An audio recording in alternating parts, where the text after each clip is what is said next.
तो चलिए बुलेटिन की शुरुआत करते हैं बड़ी खबर से। बाड़मेर से 2 आरोपियों को एसओजी ने गिरफ्तार किया है। रीट लीक्स मामले में एसओजी की एक बड़ी कार्रवाई देखने को मिली है। 2 आरोपियों को एसओजी ने गिरफ्तार किया है। भजन लाल और सोहनी देवी को एसओजी ने गिरफ्तार किया है। रीट पेपर पढ़कर एग्जाम देने गई थी सोहनी देवी। एसओजी ने मुख्य आरोपी रामकृपाल मीणा पर भी शिकंजा कसा है। रामकृपाल के बैंक खातों में जमा 11 लाख रुपए फ्रीज कर दिए गए हैं। एसओजी ने रामकृपाल मीणा की लेनदेन का रिकॉर्ड भी खंगालना शुरू कर दिया है। रामकृपाल के 71 लाख रुपए जमा करने के सबूत मिले हैं। एसओजी पूरे मामले में छानबीन कर रही है।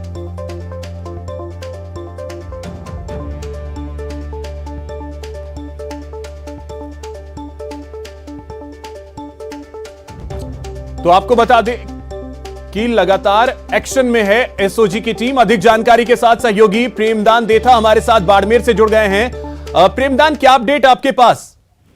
देखिए, मैं बताना चाहूंगा कि न्यूज 18 ने 2 दिन पूर्व खबर चलाई थी कि बाड़मेर से एसओजी ने 3 लोगों को उठाया है, जिस मामले में एसओजी ने खुलासा करते हुए जो विधायक के नजदीकी व्यक्ति जो AA कॉन्ट्रैक्टर थे उसकी गिरफ्तारी शो कर दी है। उसके साथ ही एक अभ्यर्थी जो सोहनी देवी है उसकी गिरफ्तारी शो कर दी है। सबसे बड़ी बात यह है कि मैं बताना चाहूंगा कि जो मुख्य अभियुक्त जो रामकृपाल है एसओजी के जो गिरफ्त में है, उससे पूछताछ के बाद में ये चीजें निकल के सामने आई थी कि जो भजन लाल है इसके खाते से 71 लाख रुपए का लेन देन हुआ है। तो ये अपने आप में बहुत ही बड़ी बात कह सकते हैं। बाड़मेर जिले से जहां से ऐसे जो भजन लाल विश्नोई जो है कॉन्ट्रैक्टर है, जो एक विधायक के बहुत ही नजदीक व्यक्ति है, उसकी गिरफ्तारी हुई है और एक अभ्यर्थी की भी गिरफ्तारी हुई है। ऐसे में कह सकते हैं कि अगले कुछ ही समय में बाद में 2 दिनों के अंदर अंदर कुछ और लोगों की भी एसओजी गिरफ्तारी कर सकती है, क्योंकि ये जो आंकड़ा है वो बढ़ सकता है कि किन किन लोगों के तहत ये पैसे पहुंचे हैं।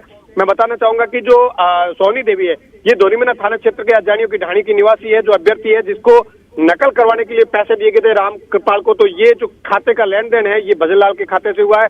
ऐसे में इनकी गिरफ्तारी शो हो चुकी है। कुछ और नाम कल तक सामने आ सकते हैं। जी ठीक है प्रेमदान, आप हमारे साथ जुड़े रहे। मैं आपके पास फिर से आता हूं। और इस वक्त जयपुर से सहयोगी राकेश शर्मा हमारे साथ जुड़ गए। राकेश, आपके पास क्या जानकारी जयपुर से?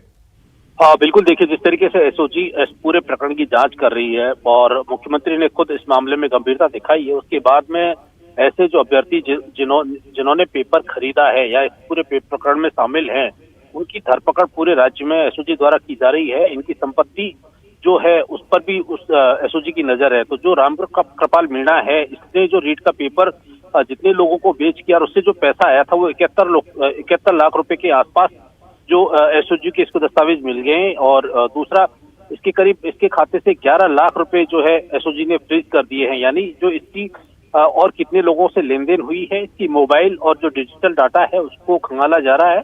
और ऐसे अभ्यर्थी जिन्होंने जो 71 लाख रुपए जो रामकृपाल तक पहुंचाए थे, ये लोग कौन कौन थे, इनको भी एसओजी जल्दी गिरफ्तार कर सकती है।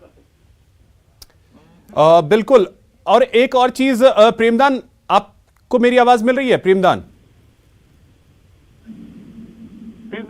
आपको मेरी आवाज मिल रही है? बिल्कुल मिल रही है।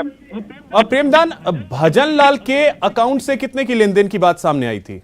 देखिए, एसओजी ने अभी जो प्रेस नोट रिलीज किया उसमें 71 लाख के लेन देन की जो बात निकलकर सामने आई है। इसमें कौन कौन से अभ्यर्थी के द्वारा लेन देन हुआ इसका अभी तक पूरा एसओजी ने खुलासा नहीं किया, क्योंकि 2 दिन पूर्व भजन लाल को बुलाया गया था। उसके बाद में 2 दिन लगातार पूछताछ हुई। पूछताछ के बाद में कल से पूरा दिन इसके साथ में पूछताछ हुई है। पूछताछ के बाद में आज शाम होते होते भजन लाल की गिरफ्तारी शो की गई है। उसके साथ में एक अभ्यर्थी की गिरफ्तारी शो की गई है। तो ऐसे में एसओजी हो सकता है कल तक इस पूरे मामले का खुलासा करेगा कि भजन लाल के खाते से कितने पैसे ये रामकृपाल के पास में गए, कितने अभ्यर्थियों के पास में गए। तो लेन देन का जो आंकड़ा है वो एसओजी बाद में खुलासा करेगी। लेकिन अभी तक का जो आंकड़ा एसओजी के पास से जो आया है उसमें 71 लाख रुपए की लेन देन के मामला है। उसमें चलिए ठीक है प्रेमदान, बहुत शुक्रिया आपका तमाम जानकारी के लिए। राकेश, आपका भी बहुत शुक्रिया तमाम जानकारी के लिए।